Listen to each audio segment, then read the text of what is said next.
வயசா அப்படின்னா என்ன அப்படின்னு கேட்குற அளவுக்கு என்ன பவர், என்ன எனர்ஜி.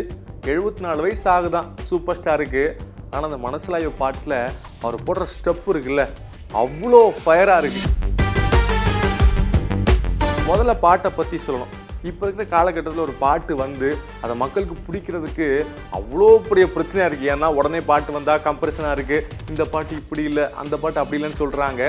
ஆனால் அனிருத்தை பொறுத்த வரைக்கும் எப்பயுமே ஒரு பாசிட்டிவான ஃபீட்பேக்கு இருந்துக்கிட்டே இருக்குது. ஏன்னா மற்றவங்க பாட்டு போட்டால் கூட இது அனிருத்து பாட்டு மாதிரி இல்லையே, அந்த வைப்பில் இல்லையே அப்படின்னு சொல்லிக்கிட்டே இருந்தாங்க. அந்த பேச்சுக்கெல்லாம் கொஞ்சம் கூட சளைக்காம தான் இந்த மனசுலாய பாட்டு வந்திருக்கு. பாட்டை பற்றி சொல்லணும் அப்படின்னா பியூர் வைப்பு தான். ஸ்டார்டிங்கில் அந்த ட்ரம்ஸ் பீட்டில் பாட்டு ஸ்டார்ட் ஆகுது. அங்கேருந்து நம்ம வைப் பண்ண ஸ்டார்ட் ஆனோன்னு வச்சுங்களேன், கடைசி வரைக்கும் துள்ளல் தான். முக்கியமான விஷயம், இப்போ ரீசெண்டாக பார்த்தீங்கன்னா இந்த ஏஐ மூலமாக பலருடைய குரல்களை பாட்டுக்குள்ளே கொண்டு வந்திருக்கிறாங்க. நீங்கள் பார்த்துருப்பீங்க, கோட்டு படத்தில் கூட பவதாரணி வாய்ஸை கொண்டு வந்தாங்க இல்லையா. அந்த வகையில் மலேசியா வாசுதேவன் சார், அவர் வந்து அவ்வளோ பெரிய லெஜெண்டு.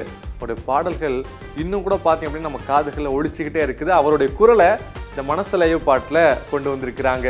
இந்த மாதிரி சில விஷயங்களை பார்க்கும்போது தான் ரொம்ப எக்ஸைட்டடாக இருக்குது. ஏன்னா பாட்டில் அவருடைய குரல் ஏஐ மூலமாக தான் வருது. எந்த இடத்துலையுமே ஏ அப்படிங்கிற ஒரு ஃபீலிங் உங்களுக்கு கிடைக்காது. அவர் எந்த மாடுலேஷனில் பாடுவாரோ, எந்த இடத்துல கொஞ்சம் ஹைப்போட பாடுவார், வாய்ஸ் மாடுலேஷன் மாற்றுவாரோ, அவ்வளோ கிளியராக அவ்வளோ சூப்பராக அந்த சாங்கில் யூஸ் பண்ணியிருக்கிறாரு அனிருத்.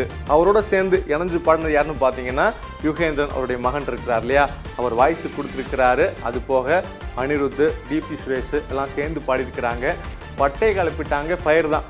குறிப்பாக சொல்லணும் அப்படின்னா இந்த பாட்டை எழுதினவர் சூப்பர் சுப்பு, யாருன்னு தெரியுமில்ல, ஓ அலும்பா பார்த்தோம் அப்படின்னு ஒரு ஹுக்குமை கொடுத்த அவரும் விஷ்ணு வெடாவன் 2 பேருமே சேர்ந்து எழுதியிருக்கிறாங்க.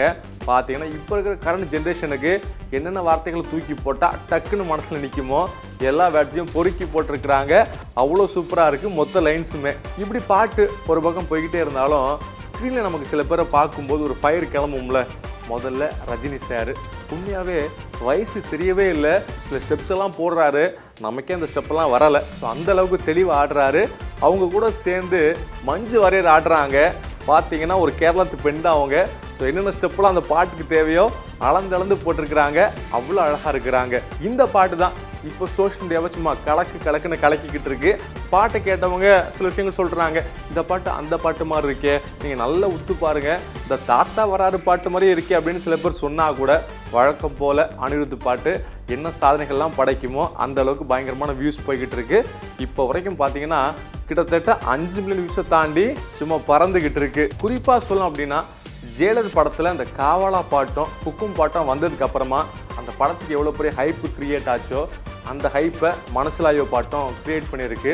என்ன காரணம்னு பார்த்தீங்கன்னா, ஃபஸ்ட்டு நிறைய பேருக்கு ஒரு சந்தேகம் இருந்துச்சு, ஜேபிஎம் படத்தை இயக்குன ஞானவேல் அவர்கள் இந்த படத்தை இயக்குறாரு, ரொம்ப ஆழமான ஒரு இயக்குனர், ஒருவேளை கமர்ஷியல் இந்த மாதிரி எந்த எலமெண்ட்டுமே இல்லாமல் இந்த படம் இருந்துருமோன்னு நினைக்கும் போது இந்த பாட்டை கேட்டோன்னே தெரிஞ்சு போச்சு, பயங்கர ஃப்ளேவராக இருக்குது. அதுவும் இல்லாமல் அமிதாப் பச்சன் இருக்கிறாரு, ராணா இருக்கிறாரு, ஃபஹத் ஃபாசில் இருக்கிறாரு, இவங்கெல்லாம் சேர்ந்து ஒன்று பண்ண போகிறாங்க. இது வந்து வேறு லெவலில் இருக்க போகுது அப்படிங்கிற நம்பிக்கையை ஃபஸ்ட்டு இந்த பாட்டு ஏற்படுத்திடுச்சு. அது மட்டும் இல்லாமல் அக்டோபர் 10 நாங்கள் வந்துடுவோம் அப்படின்னு படக்குழு சொல்லிட்டாங்க இல்லையா. அந்த வகையில் இந்த பாட்டின் மூலமாக படத்துக்கு ஒரு மிகப்பெரிய எதிர்பார்ப்பு உண்டாகி இருக்கு. செய்திகளை உடனுக்குடனும் துல்லியமாகவும் தெரிந்து கொள்ள சப்ஸ்கிரைப் பண்ணுங்க.